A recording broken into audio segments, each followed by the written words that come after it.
Fill our hearts with your abundant grace. Let our tongues proclaim your praise. Holy Spirit, come in this place. Guide us, Lord.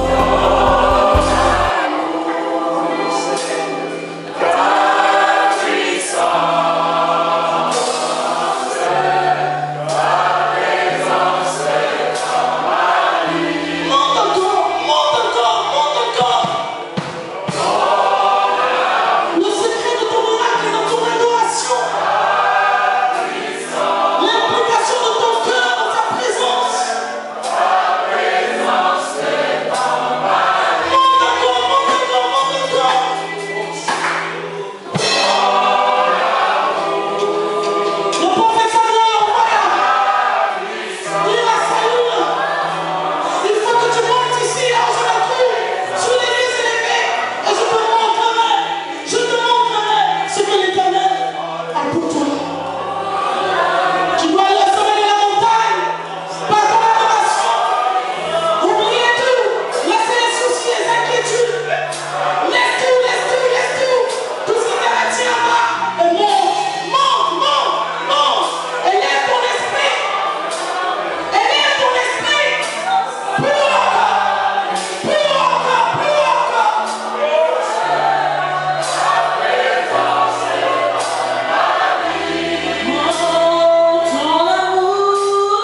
Daniel chapitre 1, à partir du premier verset.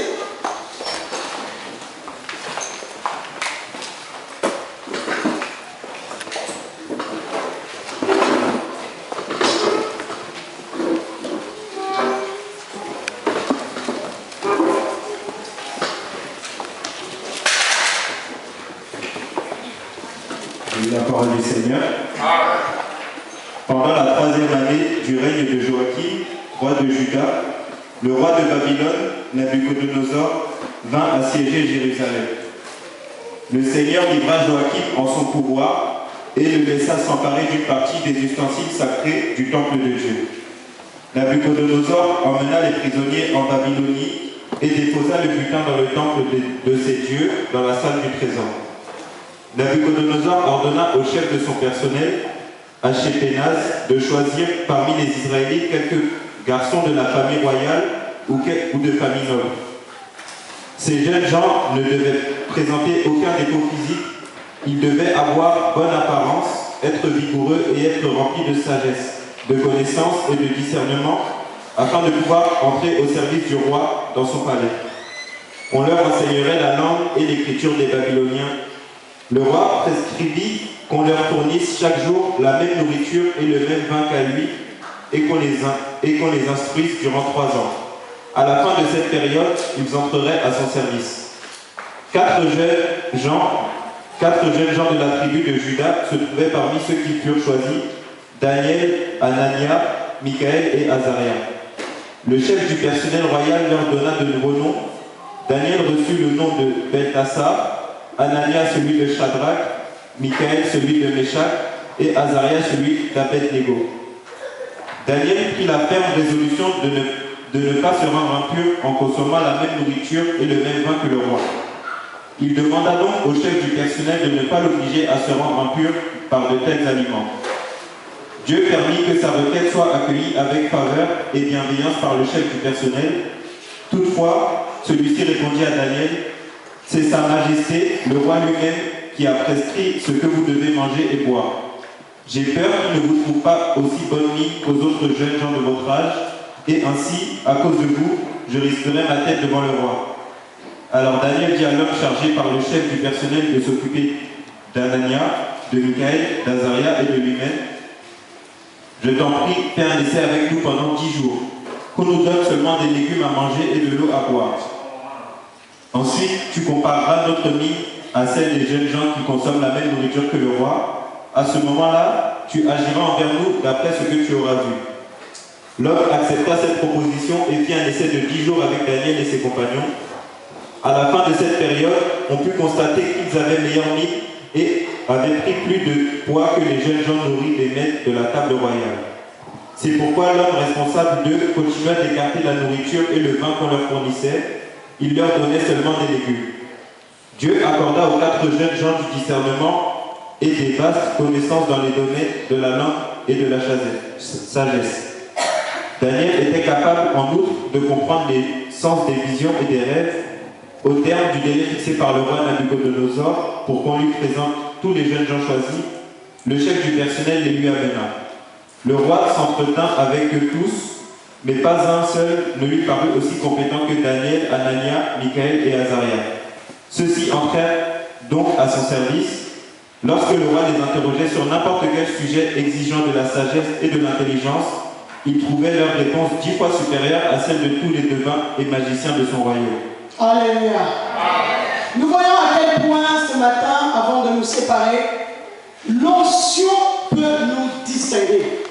Peu importe l'environnement dans lequel nous évoluons, nous pouvons peut-être avoir tout perdu.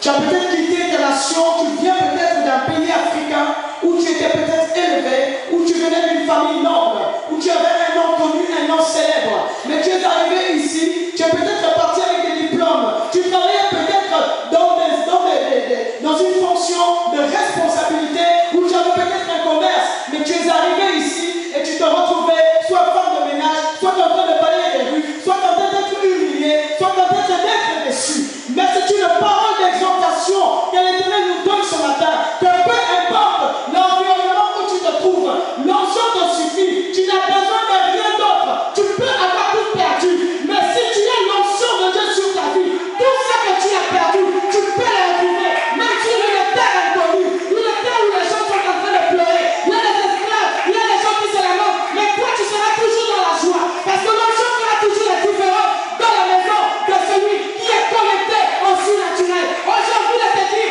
ce matin, t'injecter une bonne semaine de foi et d'espérance et te dit, lève-toi, continue ta course, n'abandonne pas, car celui qui a reçu l'onction, même les obstacles ne t'arrêtent pas, même quel que soit tout ce qui peut se présenter devant toi, comme proposition, comme défi, comme challenge, tu peux y arriver à cause de l'onction. Et l'onction que Dieu t'a donnée, c'est cette capacité qui te donne d'être ferme dans la fonction, dans ce à quoi Dieu t'a appelé. Il y a une destinée pour ta vie. Dis à celui qui est à côté de toi, il y a une destinée pour ta vie. Il y a une destinée pour ta vie.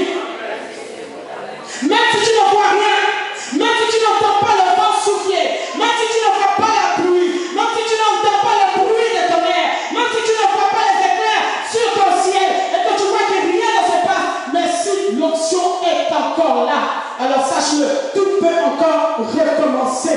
Jésus a dit ceci, qu'il faut que la graine rentre sur la terre, il faut qu'elle rentre sur la terre et il faut qu'elle meure sur la terre. Lorsque la graine a été plantée, personne ne peut voir ce qui se passe dans la terre. Si ce n'est la graine et le sol, si ce n'est la graine et son créateur, si ce n'est la graine et le purificateur de sa vie, toi seul tu peux savoir quelle est cette femme qui peut venir dire que j'ai vu l'enfant qui est dans le ventre d'une autre femme, alors qu'on n'a même pas encore vu le ventre grossir. Mais c'est seule la femme et l'enfant qui est à l'intérieur et le créateur qui savent que oui, il y a la vie à l'intérieur de moi. Il y a la vie à l'intérieur de moi.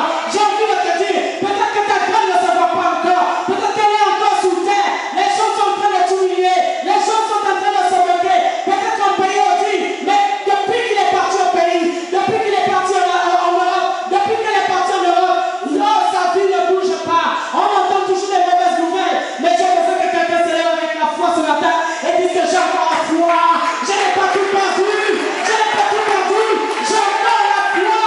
La foi est un centre de production et de reproduction des miracles de l'Éternel. Oh Seigneur, merci, parce que ce matin quelqu'un est en train d'être touché, je ne sais pas où tu étais arrivé au point où tu as arrêté de servir Dieu, et j'ai envie de parler à quelqu'un, à son cœur ce matin, tu as arrêté de servir Dieu, parce que tu as été sous le poids de la condamnation, sous le poids de la culpabilité, mais Dieu te dit que tant qu'il y a encore le fils un peu de chou, donc sur toi, tu peux encore te relever, tu peux encore te relever, parce que Dieu ne se répand ni de ses dons ni de ses appels. S'il t'a réellement appelé, fais simplement cette prière de consécration. Seigneur, ce que tu veux, Seigneur, où tu veux, Seigneur, comme tu veux, Seigneur, comme tu veux, et tout va recommencer à nouveau. L'Éternel va ramener la flamme que tu pensais qui était éteinte. Alléluia.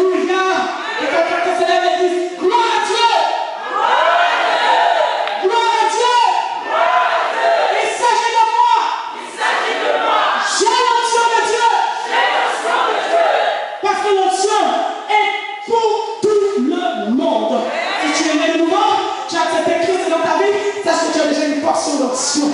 Sache que tu as déjà une portion d'onction. Sache que tu as déjà une portion d'onction. Mais il faut que tu restes dans le camp. Parce que c'est dans le camp où tout se passe. C'est dans le camp où l'onction grandit. Parce que l'onction que nous avons reçue, laissez-moi vous dire ce matin, c'est une onction tangible. C'est-à-dire que tu peux ressentir.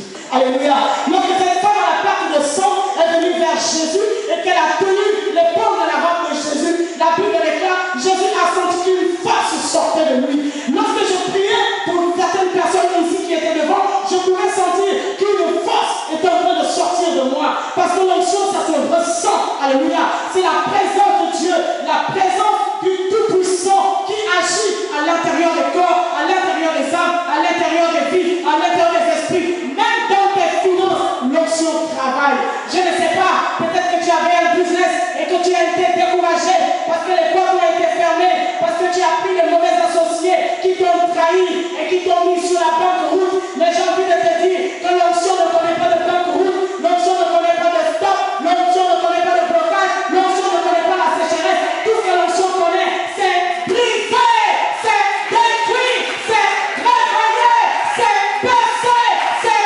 restaurer, c'est guérir, c'est relever. Alors si seulement ce matin, tu peux écouter la voix de l'Esprit qui te dit, ne te tourmente plus de quoi que ce soit, l'onction te suffit. L'onction te suffit. Et souvent nous prêchons aux autres, nous exhortons les autres sur la foi. Mais la foi, s'il vous plaît, la foi a des œuvres. La foi a des œuvres. Et l'onction est le produit de la foi. C'est le produit de la foi. Tu veux augmenter ton onction, augmente ton temps de prière. Augmente ton temps de prière. Augmente ton degré d'obéissance à la parole de Dieu. Soumets-toi à Dieu. Sanctifie-toi. Mets-toi à part. Alléluia. Il n'y a pas de demi-mesure avec Dieu. Il n'y a pas de recette miracle. Il n'y a pas de sorcellerie. Il n'y a pas de magie. Ce qu'un autre peut faire, toi aussi tu as la capacité de le faire. Parce que Dieu a disposé la même onction pour tout le monde. Il a dit, l'Esprit de l'Éternel se répandra sur toute chair. Et l'onction te donnera la capacité de faire ce que tu ne peux pas faire. Si tu n'arrivais pas à résoudre tes problèmes dans ta maison, tu n'arrivais plus à résoudre des problèmes pour le business, pour que ton business se relève, sache-le, l'onction suffit pour réveiller, restaurer, ressusciter, même ce qui est mort peut se réveiller encore. Mais pour cette raison, avant que nous ne terminions cette exhortation, Dieu nous demande de regarder fixement au bon endroit. Au bon endroit. Parce que souvent nous passons à côté parce que nous ne regardons pas au bon endroit et au bon moment. Lorsque Élie devait être élevé, le char d'Israël, le char de Dieu, devait le transporter jusqu'au trône. Élisée était témoin. Mais il y a eu des instructions pour que l'onction vienne sur Élisée. Et l'instruction fondamentale, c'était l'attention. Lorsque tu me verras pendant que je serai enlevé, donc tu me suivras du début jusqu'à la fin, à cette condition, la double portion de mon onction viendra sur toi. Mais nous voulons l'onction, nous voulons que Dieu nous utilise, nous voulons la puissance, mais nous ne sommes pas prêts à payer le prix de l'attention. Nous prions beaucoup, nous jeûnons beaucoup, nous faisons tout ce qu'il faut pour augmenter l'onction, mais nous sommes parfois déçus parce qu'on se dit, Seigneur, j'ai besoin de plus, mais je vois que c'est sec. Mais Dieu te dit ce matin, l'attention est importante. Quand Dieu te donne une instruction, sache-le, il faut que tu obéisses à cette instruction et tu verras, l'onction va augmenter. Ce jour-là, dans Actes chapitre 3, il y avait un boiteux qu'on avait apporté devant la porte du temple qu'on appelait la Belle. Et Pierre et Jean passaient par là, ils ont rencontré ce boiteux. Et ce boiteux a commencé à demander de l'argent parce que son travail c'était de demander de l'argent tous les jours. Il venait faire le monde, il venait mendier, alléluia, il venait mendier. Je ne sais pas si tu es dans la position de la femme syrophénicienne aussi ce matin. Peut-être que tu as un besoin pressant dans ta maison, dans ton foyer. Tu as un besoin pour ton ministère, tu as un besoin pour ton business, tu as besoin pour ta propre vie.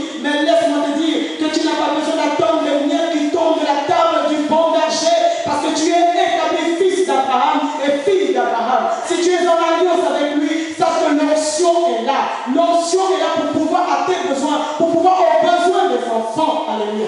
Cesse de t'inquiéter pour tes enfants, mère. Je ne sais pas à qui je m'adresse, mais cesse de t'inquiéter pour ta famille, parce que Dieu seul s'en occupe. Il a dit, cherche d'abord le royaume, cherche d'abord les temps de prière, les temps d'adoration. Reviens vers Dieu comme c'était auparavant, et tu verras l'Éternel qui s'était manifesté fidèlement vis-à-vis de toi. Tu venais à peine d'arriver, Dieu le fera encore, mais il t'attend à ses pieds. Viens dans sa présence. Viens dans sa présence, mère, et cesse de t'occuper et de te préoccuper de tes enfants. Dieu sait que tu as besoin de manger. Dieu sait que tes enfants ont besoin de se nourrir. Dieu sait que tes enfants ont besoin de se vêtir. Dieu sait que tu as besoin d'une maison. Il sait que tu as besoin de tout ça. Mais les païens aussi ont besoin de tout ça. Mais la différence est que lorsque tu te connectes à Dieu et que tu cherches Dieu premièrement, Dieu pourvoira à tous tes besoins. Acclamons-le très fort pour cette parole.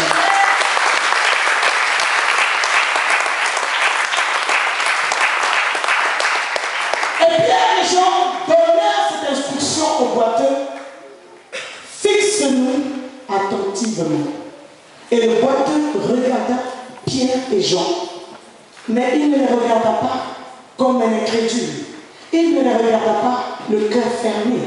Il ne les regardait pas en gardant son problème enfoui dans son cœur, mais il les regarda en s'attendant à recevoir quelque chose de leur part. Tu ne peux pas recevoir de Dieu si ton cœur n'est pas ouvert pour recevoir.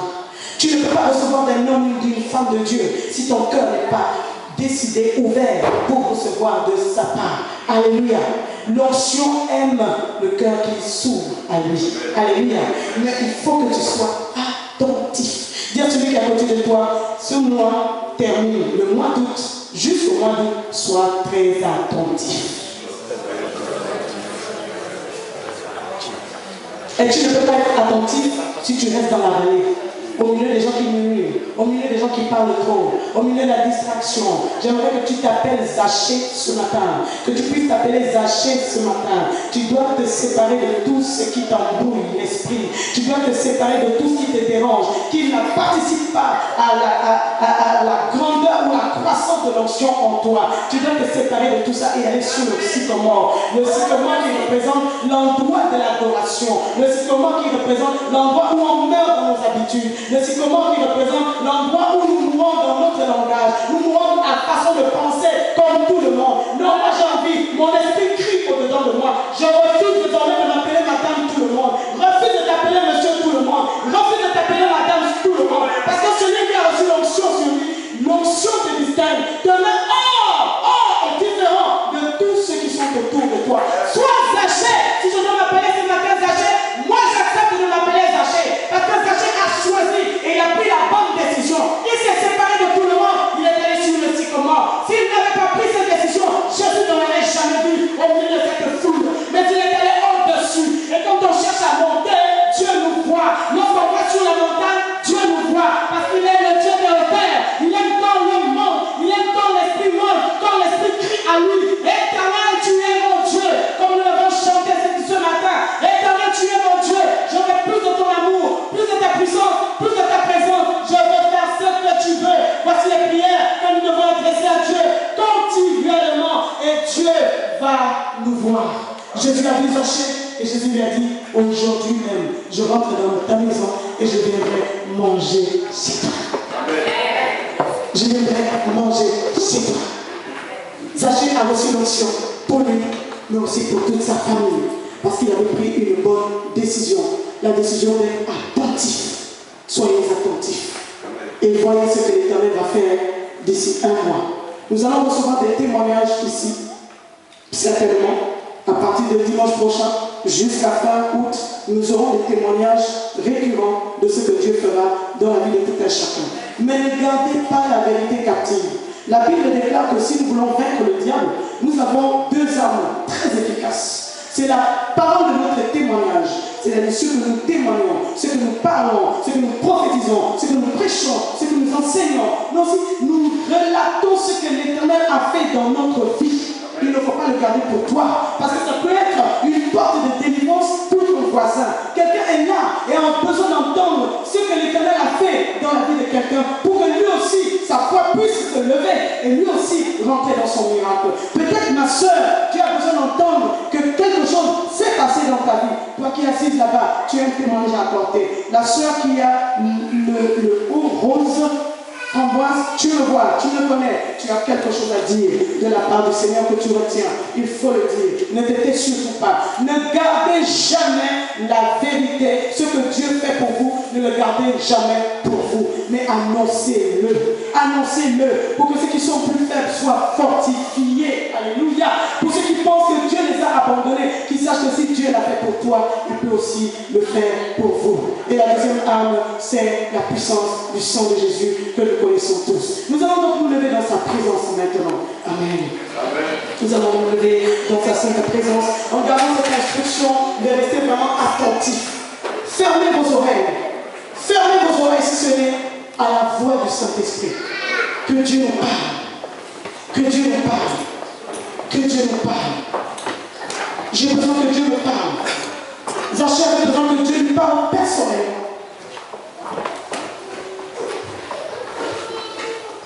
Et lorsque le Saint-Esprit est là, le Saint-Esprit parle. Que quelqu'un dit Saint-Esprit, parle-moi.